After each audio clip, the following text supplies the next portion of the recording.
এই পৃথিবীতে কেউ যদি কখনোই ইসলামের দাওয়াত না পায় তাহলে কি আল্লাহ তাআলা তাদেরকে শাস্তি দেবেন? ভাবুন একটু। আপনি জন্ম নিয়েছেন এমন এক জঙ্গলে যেখানে নেই কোনো মসজিদ, নেই কোরআনের আলো, নেই কোনো মুসলিম প্রতিবেশী। আপনি কিভাবে জানতেন ইসলামের কথা? এটা কোনো কাল্পনিক প্রশ্ন না।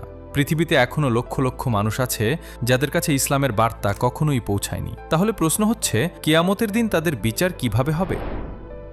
আজকের ভিডিওতে আমরা ধাপে ধাপে এই প্রশ্নের উত্তর খুঁজব কুরআন, হাদিস এবং বাস্তব তথ্যের আলোকে। দক্ষিণ আমেরিকার বিশাল অ্যামাজন রেইন ফরেস্ট, পৃথিবীর সবচেয়ে বড় বনাঞ্চল, আয়তনে প্রায় ৫৫ থেকে ৬৭ লক্ষ বর্গ কিলোমিটার, ৯টি দেশ জুড়ে বিস্তৃত।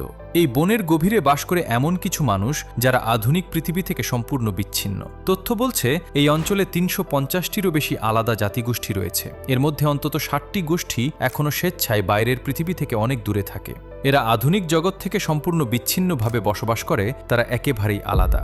শুরুতেই জেনে নেই যারা যোগাযোগ রক্ষা করে চলে তাদের মধ্যে উল্লেখযোগ্য অনেক গোষ্ঠী: সাপারা, কিচুয়া, মাতিস, শিপিবো, কনিবো। তারা এখন আধুনিক সভ্যতার সাথে যোগাযোগ রেখে নিজেদের অধিকার রক্ষার জন্য কাজ করে চলছে। অ্যামাজনের এই মানুষদের সাথে বাইরের বিশ্বের যোগাযোগ একদিনে শুরু হয়নি। বিভিন্ন তথ্য অনুযায়ী ১৯৫০-এর দশক থেকে শুরু করে ১৯৭০ দশকের মধ্যে ধাপে ধাপে তাদের সাথে যোগাযোগ শুরু হয়। মাত্র কয়েক দশক আগেও এই মানুষগুলো অনেকেই আমাদের এই আধুনিক পৃথিবী থেকে সম্পূর্ণ বিচ্ছিন্ন ছিল।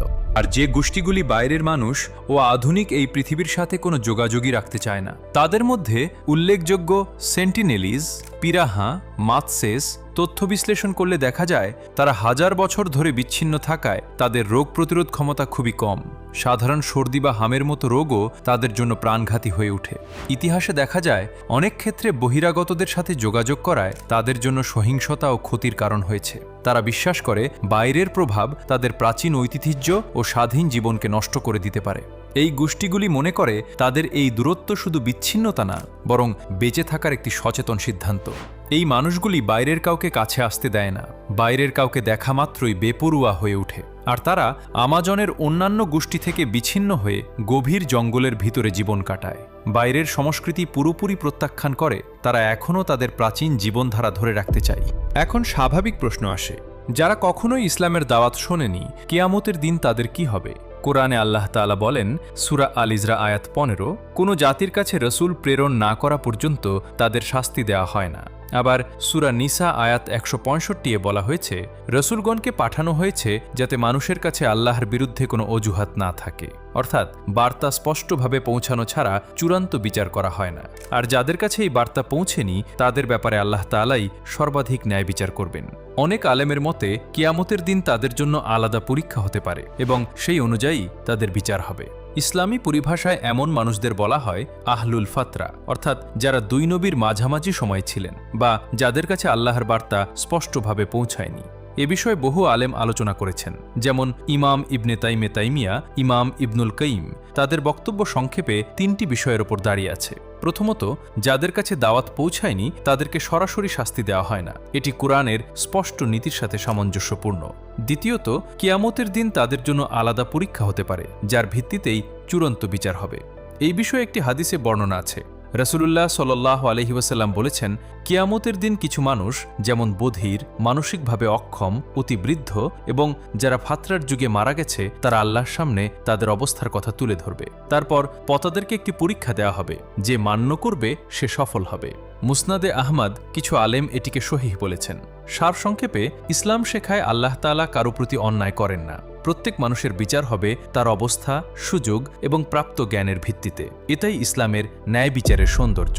ইসলামের একটি মৌলিক আকিদা হল আল্লাহ তাআলা কারো প্রতি বিন্দুমাত্র জুলুম করেন না। কোরআনে সূরা আন-নিসায় আয়াত ৪০-এ বলা হয়েছে, নিশ্চয়ই আল্লাহ অনুপরিমাণও জুলুম করেন না।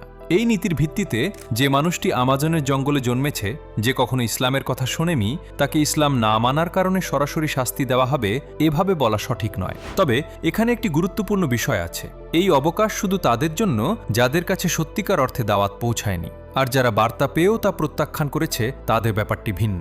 এখন একটু নিজের দিকে তাকাই। আমরা প্রতিদিনই আজানের ধ্বনি শুনি। কুরআন আমাদের হাতের নাগালে, ইসলামের জ্ঞান আমাদের চারপাশে ছড়িয়ে আছে। কিন্তু যে মানুষটি আমাজনের গভীরে বাস করে, সে এই সুযোগগুলো পায়নি। তাই তার বিচার হবে তার সীমাবদ্ধতা অনুযায়ী, আর আমাদের বিচার হবে আমাদের প্রাপ্ত সুযোগ অনুযায়ী।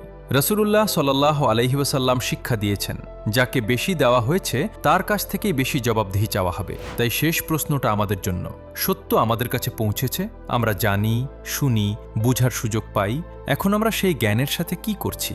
আপনার মতামত জানাতে পারেন। যারা দাওয়াত পায়নি তাদের ব্যাপারে ইসলামের এই দৃষ্টিভঙ্গি আপনি কিভাবে দেখেন? এ ধরনের তথ্যভিত্তিক ইসলামিক ভিডিও পেতে চ্যানেলটি সাবস্ক্রাইব করুন এবং বেল আইকনটি চালু রাখুন। আল্লাহ হাফেজ।